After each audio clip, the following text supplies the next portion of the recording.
are y'all doing tonight? Good. Pretty good. Thank you all for coming out and checking this out. Thanks so much for that wonderful introduction. I'm going to go ahead and read a story for you guys tonight, so I'll go right into it. This one is called Freezer Burn. Once I snapped power lines and killed our electricity, Mom geeked out extra hard. She told me and yelled to help empty the fridge, bury all meat and cheese in the snow, every last scrap.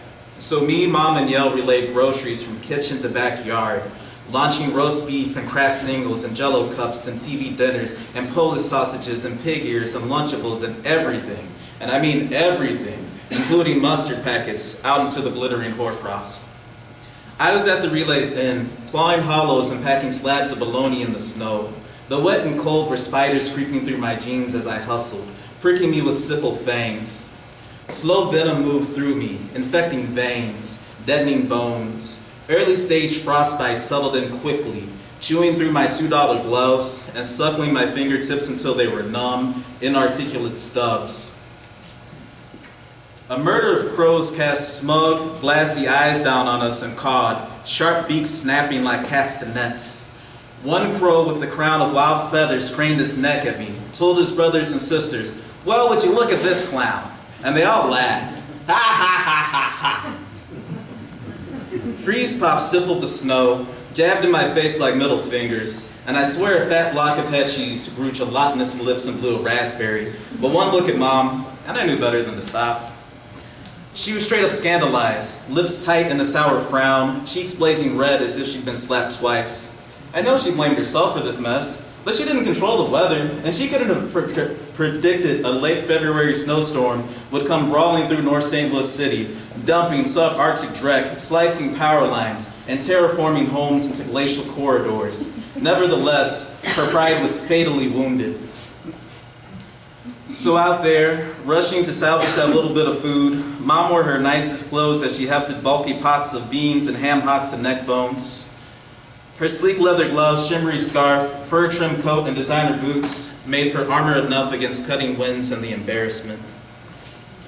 When we were done, Gail broke into alternating sets of jumping jacks and squats, kicking up slush, charm bracelets rattling. She shouted, 1, 2, 1, 2, 1, 2, 3.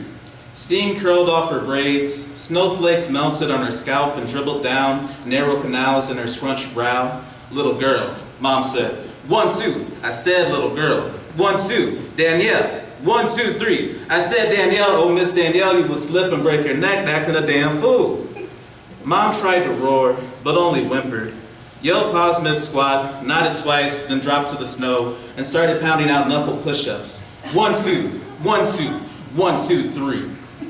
A crow with wings like curved blades puffed out his chest and cried, look at these assholes, I tell you, dirty rotten lowlifes, ha ha ha ha ha. Mom slowly mashed her own forehead with the heel of her palm. Then she told me and yelled, all right, it's not safe to be out here. We need to find someplace warm. We can't live like this. She yanked that shimmery scarf tight around her throat, made the knot solid as a fist. We just can't live like this. And Mom wasn't lying. According to neighborhood legend, last time a winter storm hit this hard, years and years ago, somebody's grandmama was found frozen dead on the living room couch. A cold preserved her last moments of life with total authority but no dignity. She was wrapped inside a thick chrysalis of tattered Afghans with a losing lottery ticket clenched in her brittle fist. Her perm crumbled at the bear's touch like a chunk of dry ice. Local mythologists with a barbed sense of humor will tell you a feral rodent gnawed her ankles to the bone before anyone found her, whereas others of the superstitious sort will claim her voice can be heard grinding through the bitterest winds, begging for wool socks, matches, and earmuffs. I swear I heard her groan as the wind sawed at my exposed neck.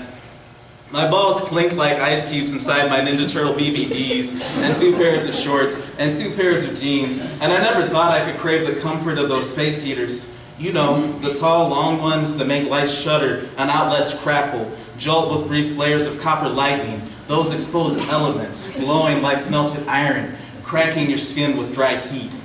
Those space heaters that might tip and burn your whole damn house down quick as napalm. And only a fool can miss raging stove burners, flames licking cheap aluminum pots, whirls of steam swooping up like a girl's hair, a wide open oven door, blasting those nice, soothing ozone breaths. A crow with sharp, bright talons caught me moping and said, "See that Weasley one? I bet 2 bones will wet his pants before it's over." Ha ha ha ha ha! And I wanted a good rock or a bottle of basilisk crow so bad, but my hands ached and refused to sift through the snow for a bludgeon.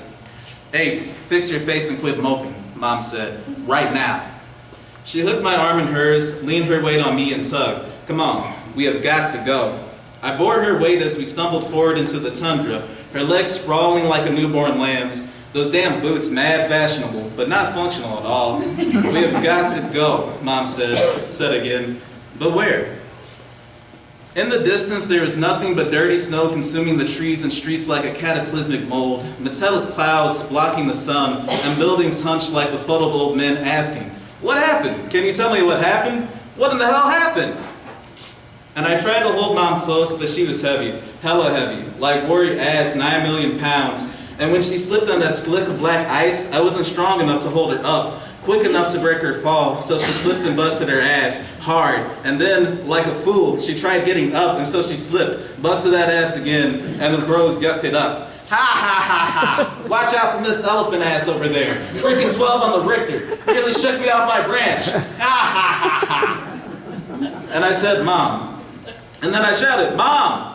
But she wouldn't answer. She just sat there on the dingy ice, totally defeated by the cruel gods of winter, her booty surely catching a mean case of freezer burn. And that's when Yell shouted, "Mama, Avery, they're getting the food." Those motherfucking crows were attacking our groceries. Their beaks speared Salisbury steak, talons ripped hunks of leftover pot roast, tin foil sparkled in shadowy plumage like stolen jewelry. And those motherfucking crows had enough nerve to talk shit the whole time, calling us nobodies and losers and imbeciles and scumbags and lump rings like we didn't get it. No one had to tell us we were poor, beat down and wore out, and we would never have a damn thing, not heat in the cold, not fresh milk in a disaster. This truth rang in our heads on good days and bad days, common as church bells. The cosmos weighed our value before we even had eyelashes and found us worthless. I could live with that, but we weren't helpless. We were not cowards, not at all. "Avery," Mom growled. She was on her haunches with those designer boots spiked in the earth as she jerked this humongous oak branch out of the snow. The branch was muscular with knobs perfect for smashing crowns and cracking little skulls like walnuts. "Walnuts, would you please?" She wrenched the branch loose and then held it out to me, her eyes hard and expectant. "Would you please shut them the hell up?" And that's it.